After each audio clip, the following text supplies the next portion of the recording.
사도 요한이 쓴 책이 신약 성경에 5권 있다 제가 말씀을 드렸는데요. 이 5권이 정말 기독교의 대표되는 믿음, 소망, 사랑 이 3가지 주제를 다 다루고 있어요. 그래서 이 요한이 쓴 책 5권이 우리에게 많은 사랑을 받고 있는 것 같아요. 요한 복음서는 우리가 잘 알고 있듯이 주제가 믿음입니다. 믿음. 그리고 요한 계시록은 정말 그 당시에 로마로부터 참 많은 핍박을 받았거든요. 그래서 소망을 가지고 믿음으로 최후의 승리를 얻자라는 그런 주제를 가지고서 요한 계시록이 쓰여져 있고요. 우리가 지금 보고 있는 요한 서신서의 주제는 우리가 잘 알다시피 사랑이라는 주제를 가지고 있습니다. 그래서 아까도 말씀드렸지만 믿음, 소망, 사랑 이 3가지 기독교의 중심 주제를 사도 요한이 쓴 5권 안에 모두 기록되어져 있는 것입니다. 지난주에 여러분들 말씀을 기억하시겠지만 우리가 이 3장 후반부에 들어와서 이제 사도 요한이 사랑이라는 주제를 가지고 우리를 이끌어가요. 서로 사랑하자. 그래서 이 사랑은 명사가 아니고 부사도 아니고 형용사도 아니고 동사다. 실천해야 된다. 그래서 우리 서로 사랑하는 것이 입으로만 하지 말고 행함으로 하자. 그렇게 말씀을 전했는데요. 여러분 오늘 또 원래의 논리의 전개에 따르면 사랑을 더 강조해야 할 오늘의 말씀입니다. 그런데 오늘 말씀 우리가 읽었듯이 이 논리가 전개가 좀 안 돼요. 다음 주에는 또 서로 사랑하자, 하나님이 사랑이시니 서로 사랑하자라는 이 강력한 이 요한 1서의 이 주제를 이제 말씀을 드릴 텐데, 이 말씀을 하기 전에 우리가 읽었던 말씀처럼 굉장히 좀 무거운 주제가 중간에 딱 등장을 합니다.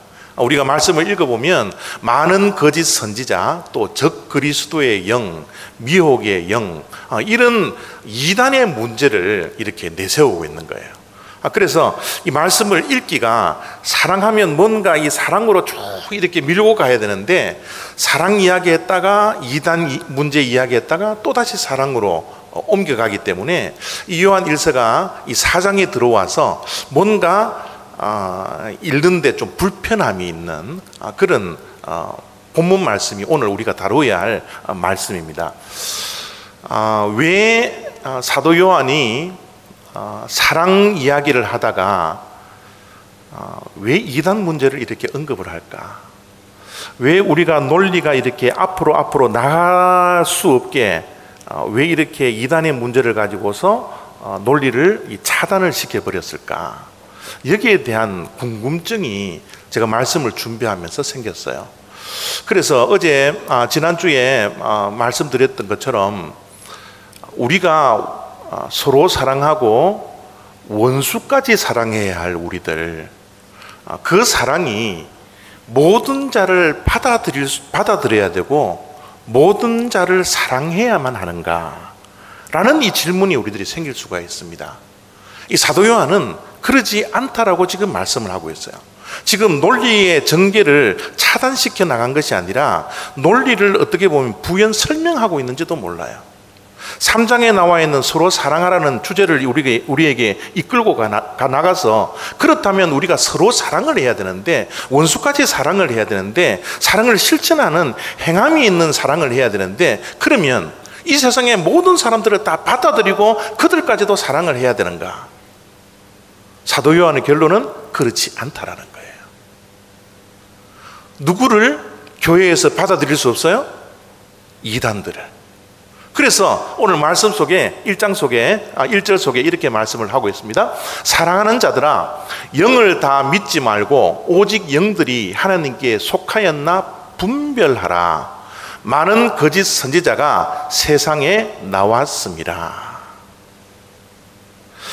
우리가 사랑을 하되, 원수까지 사랑을 하되, 그 사랑을 제한시키는 것은 아니지만 사랑을, 받아들임을 분별하라는 거예요. 이 분별하라는 뜻은 거짓과 진짜를 가려내라는 게 분별하라는 뜻입니다. 여러분, 복음도 모든 것이 다 복음이 아니에요. 복음도 진짜 복음이 있고 가짜 복음이 있다는 거예요. 선지자도 진짜 선지자가 있고 거짓 선지자가 있다는 거예요.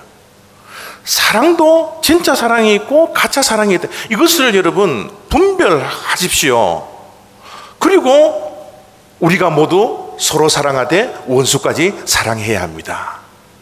이렇게 논지를 전개해 나가는 것이 이 요한 서신서, 요한 1서 3장과 4장의 문제라는 거죠. 자, 우리가 진짜 가짜를 구별해야 되는데요. 여러분, 앞에 있는 셔츠는 진짜입니까 가짜입니까?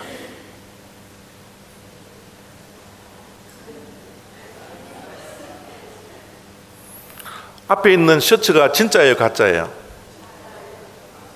가짜예요? 어떻게 가짜예요? 예? 그죠? 진짜 나이키가 아니고 나이스입니다. 나이스. 여러분, 저 셔츠가 가짜라는 것을, 짝퉁이라는 것을 여러분 어떻게 알아요? 우리가 진짜를 알고 있기 때문에 그래요. 그죠? 진짜를 모르면 가짜를 구별할 수 없습니다. 가짜를 구별할 수 있는 유일한 방법은 뭐예요?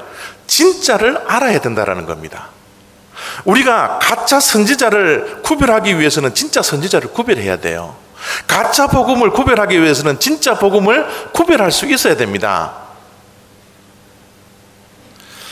여러분들이 좋아하는 루비통 맞아요? 루비통 이 가방인데요. 여러분, 루비통 가방이 이 한 개에 1,000불 이상 한다네요. 가방 하나에. 저런 사람들은 누가 들고 다니는지는 모르겠지만 어쨌든 가방 하나에 1,000불 이상이 된대요. 자, A가 진짜입니까? B가 진짜입니까?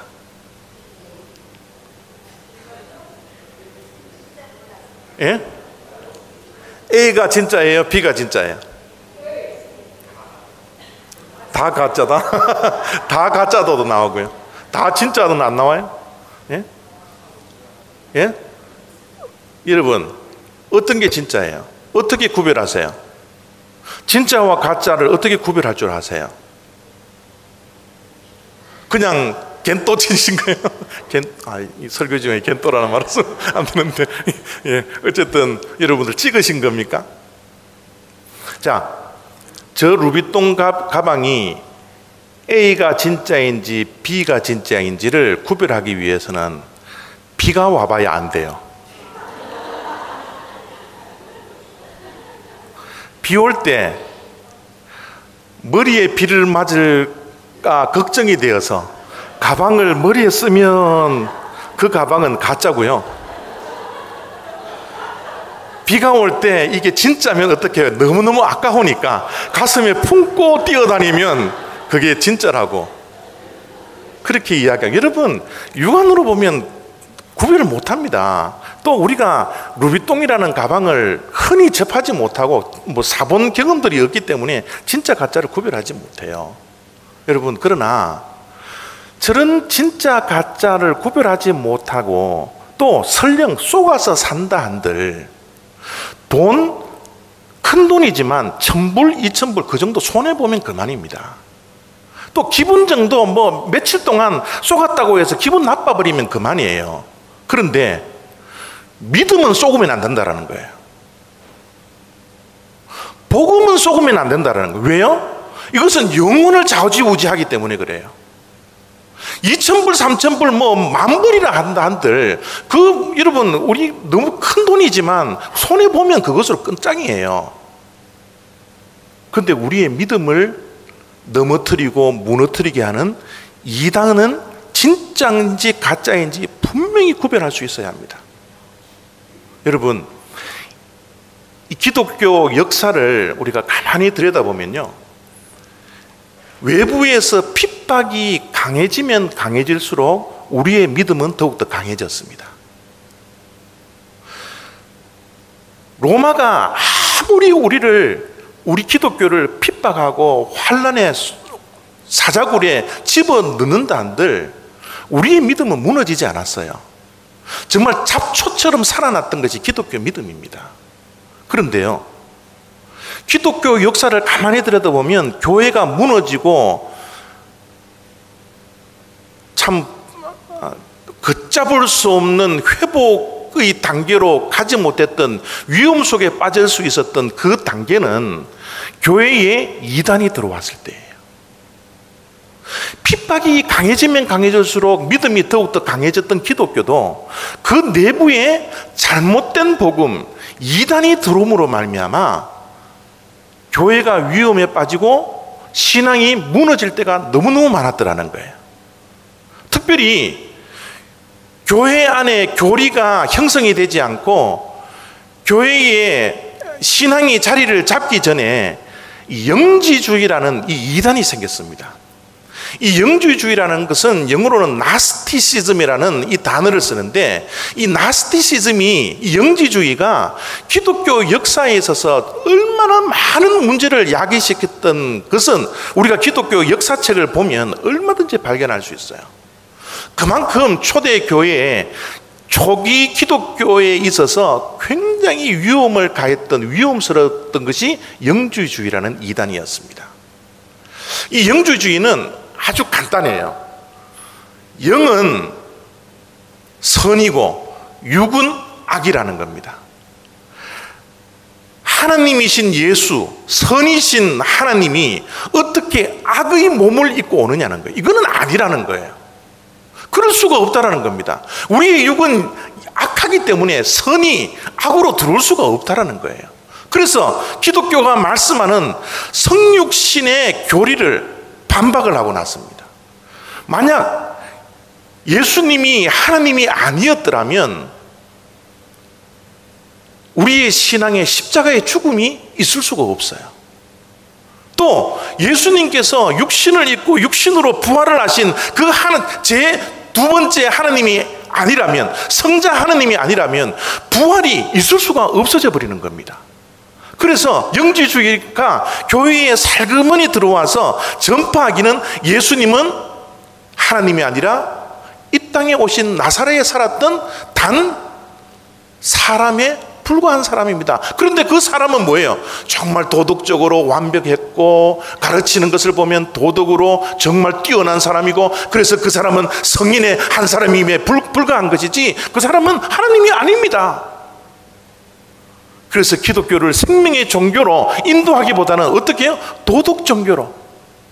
예수님이 가르쳤던 것 산상수훈에서 그 주옥 같은 말씀만 따라 살면 되는 것이지, 그건 뭐 죽음의 십자가를 믿고 부활을 믿고 그런 것은 아닙니다. 그것은 신앙도 아닙니다. 기적 같은 것 일어나지도 않았습니다. 다 교회에서 조작해서 만들어 놓은 것입니다 라고 이단 사상이 교회 안에 들어온 거예요. 여러분, 이 이단 사상, 영지주의 사상은 초기 기독교회를 어지럽혔을 뿐만 아니라 지금 21세기에 살고 있는 이 시대에도 우리를 괴롭힙니다. 우리의 신앙을 흔들어 놓아요. 얼마 전에, 한 10년 전이라고 제가 생각이 드는데요, 다빈치 코드라는 엄청난 베스트셀러가 여러분 전 세계를 강타를 했던 적이 있습니다. 여러분, 다빈치 코드라는 책을 쓴 댄 브라운이 어디에 영향력을 받아요? 저 영지주의에 영향을 받은 거예요. 그래서 예수님의 신성을 부인했기 때문에 어떻게 해요? 예수님이 사람이었다면 이 땅에서도 어떻게 해요? 여자들과 사랑하고 결혼을 해서 아이를 낳았을 것이다. 이런 회개망측한 이야기를 하면서 소설을 쓴 것이 저 다빈치 코드입니다. 교회는 이 회개망측한 이야기를 숨기기 위해서 발버둥을 쳤는데, 이제 다빈치 코드에, 그죠? 어떤 표시를 해놓아서 예수님이 결혼을 하고 아이를 낳았다라는 것을 증명을 하는 것. 이게 여러분 다빈치 코드의 이야기예요. 여러분, 지금 저 소설, 허무맹랑한 저 소설을 듣고 수많은 사람들이 영향을 받았습니다. 사람들이 얼마나 저 다빈치 코드를 좋아하는지 몰라요. 그래서 댄 브라운이라는 사람이 소설책만 내면 인기를 끕니다. 얼마나 인기를 끄나 그러면 다빈치 코드가 영화로도 나왔던, 여러분, 그런 작품이에요. 많은 젊은이들이 예수님을 하나님으로 인정하지 못하고 그리스도로 인정하지 못하고 단지 성인에 불과한, 조금 우리보다 나은 사람에 불과한 그런 사람으로 여기는 것이 바로 영지주의의 이야기라는 거예요. 그래서 사도 요한은 오늘 4절 말씀 속에 이렇게 말씀을 하고 있습니다. 곧 예수 그리스도께서 육체로 오신 것을 시인하는 영마다 하나님께 속한 것이요, 하나님이 육신을 입고 성육신한 것을 믿으면 그것은 하나님께 속한 자들이요, 구원을 받은 자들이요, 예수를 시인하지 아니하는 영마다, 예수님의 성육신을 믿지 아니하는 자마다 하나님께 속한 것이 아니니 이것이 곧 적 그리스도의 영이니라. 우리가 서로 사랑하고 원수를 사랑하되 적 그리스도까지 우리가 사랑할 수 없다라는 거예요. 교회 안에 받아들여서는 안 된다라는 겁니다. 배척할 대상, 물러갈 매야 할 그런 대상으로 사도 요한은 요한 1서 4장 속에서 말씀을 가르치고 있는 거예요. 여러분, 이 이단 사상이 말이죠, 현대에도 창궐합니다. 특별히 전 세계 인구 가운데 가장 많은 이단들이 우글우글거리는 곳이 어디라고요? 한국이라 그래요. 한국에 너무 많은 이단들이 지금 흥행하고 있다는 거죠. 여러분, 우리가 지금 이단에 대해서 생각을 할 텐데, 과연 이단이라는 게 뭘까요? 이거부터 우리가 좀 짚고 넘어가야 될 것 같아요. 여러분들, 이단은 무엇을 여러분 이단이라 그럽니까? 이거 이단이에요? 여러분, 석가모니를 믿고 따르는 불교가 이단입니까? 이단이에요?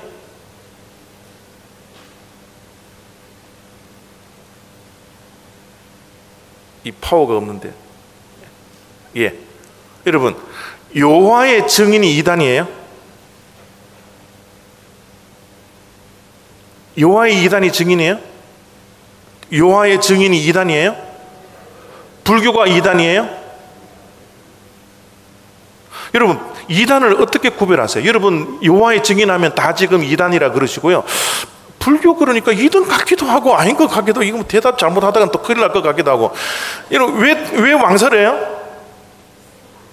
자, 여러분 분명히 이 이단이라는 말을 구별하기 위해서는 기독교가 가지고 있는 경전이 있습니다. 이 경전이 뭐예요? 신구약 성경, 그죠? 경전이 똑같은데 뭔가 틀리는 것이 이단이에요. 그러나 경전 자체가 달라요. 그들이 믿고 따르는 그 자체가 다릅니다. 그것을 뭐라 그래요? 우리는 타 종교라 그럽니다. 불교는 이단이야. 그건 타 종교일 뿐이지. 여러분, 여호와의 증인은 성경책을 들고 다녀요, 안 들고 다녀요? 하나님도 믿고요, 예수님도 믿고요, 천국도 믿고요, 뭐 우리가 하는 용어들 다 사용합니다. 성경책 들고 다니면서 포교 활동을 해요. 여러분, 이단들은 그렇기 때문에 성경을 들고 다니고 있는 사람들을 포교합니다. 경전이 다른 타 종교는 그들의 전도 대상이 아니에요. 여러분, 여호와의 증인은 기존 교회를 다니는 사람들이 타켓 그룹입니다. 왜냐하면 그들이 전도 대상이기 때문에 그래요.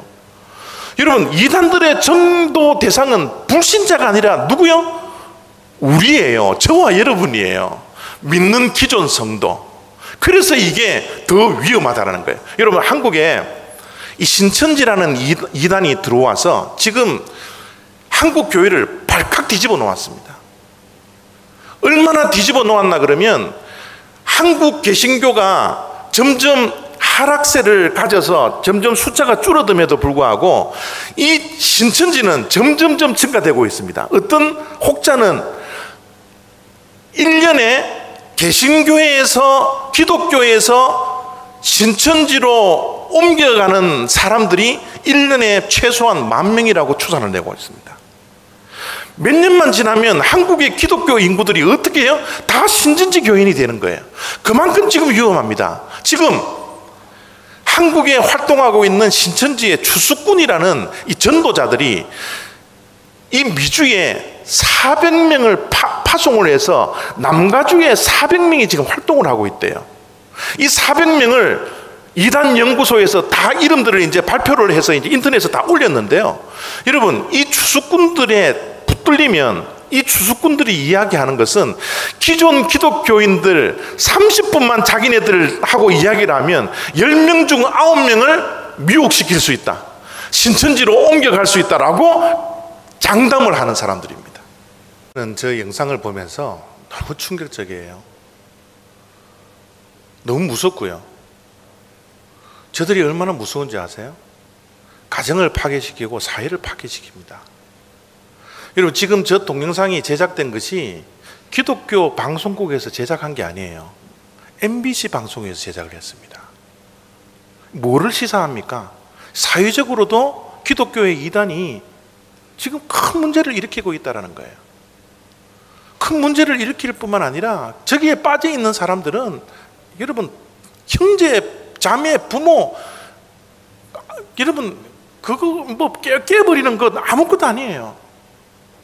종교의 눈이 멀어서 여러분, 부모 가정을 뭐 배반하는 것, 그거는 일도 아닌 것입니다. 아주 무서워요.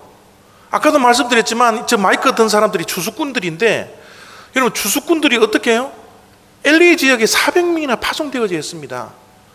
지금 LA 지역에 있는 교회들도 신천지에 연루되어서 힘들어하는 교회들이 너무 많아요. 우리 내일부터 서중노에 지금 이틀 동안 회의를 하는데, 물론 신천지에 연루되어져 있는 교회는 있는지 없는지는 정확하게 모르겠지만 다른 이단에 지금 이런 빠져서 교회들이 힘들어하는 교회들이 너무너무 많아요. 뭐 20, 30명 되는 교회가 아닙니다. 몇백 명 되는 교회도 그냥 팍팍 쓰러집니다. 여러분, 우리가 진짜와 가짜를 구별하지 않으면 우리가 이때까지 쌓아왔던 이 믿음들이 한순간에 무너지는 거예요. 우리의 자녀들이 한순간에 무너집니다. 진짜와 가짜를 우리가 구별할 수 있도록 진리를 바로 배우지 아니하면, 진짜를 바로 배우지 못하면 무엇이 가짜인지를 구별할 수 있는 능력이 우리들에게 없다는 거예요. 많은 교회들이 넘어가고 있습니다. 한국 교회는 어떻게 보면 이제 부흥이라는 주제는 이제 넘어선 지 오래되고요. 어떻게 하면 신천지에서 살아남을까? 여기에 골머리를 앓고 있는 것이 우리 개신교의 모습이에요. 신천지 남의 이야기라고 생각하지 마십시오. 지금 LA 지역을 벗어나서 동쪽으로 지금 넘어오고 있습니다. 얼마 전에는 로렌하이츠에 여러분 이름만 들어도 알 그 건강한 교회가 신천지 때문에 여러분 발칵 뒤집혔던 것을 여러분 아시는 분들은 아실 거예요. 이제 조금만 있으면 동쪽으로 넘어와서 우리의 신앙을 무너뜨리고 우리의 자녀들의 신앙을 무너뜨릴 일들이 얼마나 많이 생기는지 모른다는 겁니다. 여러분, 이 신천지들이 이제는 교회 안으로 침투해 들어와요. 교회 안에 들어와서 이제 집사되고 권사되고 장로되고 심지어 목사까지 되는 거예요. 그들이 교회에 들어와서 어떤 자들을 미혹시킵니까? 교회에 불신을 가진 사람들, 불만을 가진 사람들, 관계가 깨어져 있는 사람들, 특별히 담임 목회자와의 관계를 깨뜨린 사람들, 그래서 교회에 불만을 가지고서 늘 교회에 대해서 원망을 하고 불만을 속에서 살아가는 자들, 그런 자들이 전도 대상자들입니다. 여러분, 신비적인 체험을 원하는 사람들, 특별히 여러분 장로교회는 여러분 신비적인 체험이 잘 없다 보니까 이 신비적인 체험이 전부인 것처럼 할 때가 얼마나 많은지 몰라요. 맹목적인 신앙입니다. 무조건 믿으라, 무조건 믿으라. 여러분, 그런 시대는 지나갔어요.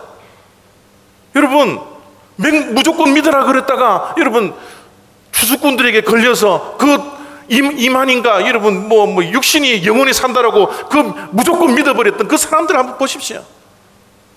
우리가 믿을 때도 왜 믿어야 되는 것인지, 내가 무엇을 믿어야 되는 것인지 여러분 우리가 검토하면서 믿어야 되지 않을까요? 이제 우리가 그런 시대에 살아가야 됩니다. 무조건 믿는 시대는 지나가 버렸어요. 무조건 맹목적으로 신앙을 가진 그런 자들, 여러분 타겟 그룹입니다. 특별히 말씀에 뿌리가 없는 사람들. 여러분 죄송합니다. 주일날 예배드리는 것 이것으로서 만족하지 마십시오. 교회 안에서 베푸는 여러분 성경 공부에 여러분 나오셔야 합니다. 진리를 가르치는 장소에 여러분 나오셔서 배우셔야 돼요. 신앙의 연수가 몇 년 되었는지 그거는 아무것도 중요한 게 아니에요. 내가 직분이 무엇인지 그거 아무것도 중요한 거 아닙니다. 신천지에 넘어가는 사람들이 목사도 있고 사모님들도 있고 장로님들도 있고 본사님들도 있고 무차별 공격입니다.